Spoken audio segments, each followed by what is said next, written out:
Bonjour. Aujourd'hui, j'ai envie de vous parler de la coupe énergétique sur les enfants. Donc, c'est un sujet qui revient très souvent. Est-il possible de faire une coupe énergétique sur un enfant? À partir de quel âge? Est-ce que cela fait mal? Et comment se passe une séance avec un enfant? Alors, d'abord, moi, je préfère que l'on parle à l'enfant d'abord, hein, qu'on lui demande s'il est tout à fait d'accord de venir faire une coupe de cheveux avec une personne qui travaille aussi un petit peu différemment qu'un coiffeur, hein. Bien souvent, ça se passe bien, hein, l'enfant accepte si la maman ou le papa a bien expliqué de toute façon qu'il n'y avait aucun danger. Ensuite, lors d'une séance avec un enfant, il est vrai que je vais pratiquer un petit peu différemment, hein, pour les personnes qui me connaissent. Je vais pratiquer autrement, dans le sens où un enfant, évidemment, est quand même un petit peu moins patient. Ensuite, j'aime bien leur expliquer pourquoi ils viennent, qu'est-ce qui se passe un petit peu à l'école, comment ils sont avec leur papa et leur maman, s'ils sont agités, s'ils dorment bien. Enfin, je cherche d'abord à comprendre, à voir un petit peu ce qui se passe chez l'enfant. Bon, bien souvent, le père ou la mère m'a déjà parlé un petit peu de son état.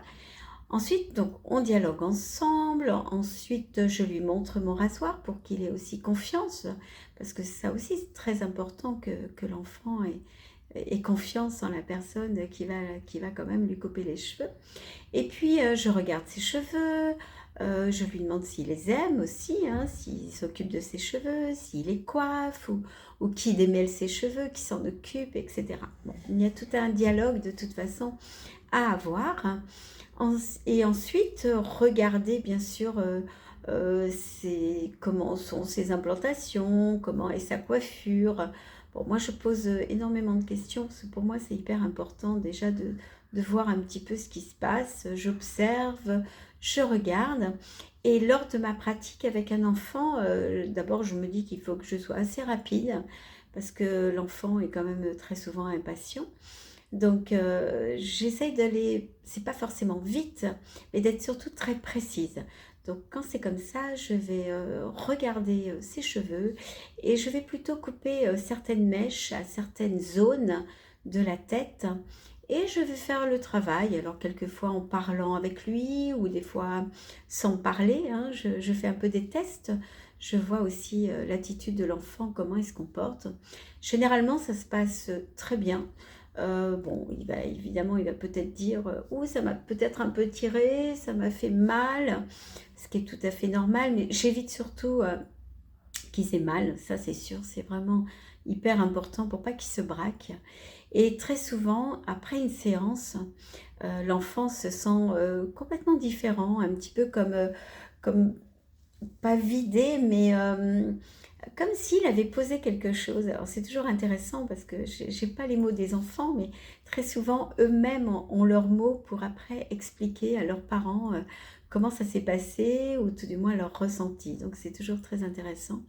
Donc ce n'est pas incompatible de faire une coupe énergétique sur les enfants. Il suffit juste d'être précis, rapide, pour pas non plus que la séance dure 1 heure, hein, évidemment. Donc pour moi, une demi-heure, voilà, cela peut être fait. Et surtout, les écouter et bien cibler leurs demandes. Voilà, je voulais juste faire un petit point sur les enfants, Noël approchant, donc cette séance, cette vidéo m'a parlé par rapport aux enfants. La prochaine fois, je vous parlerai peut-être d'une séance qui a été la première séance de mon fils, qui a aussi été très intéressante.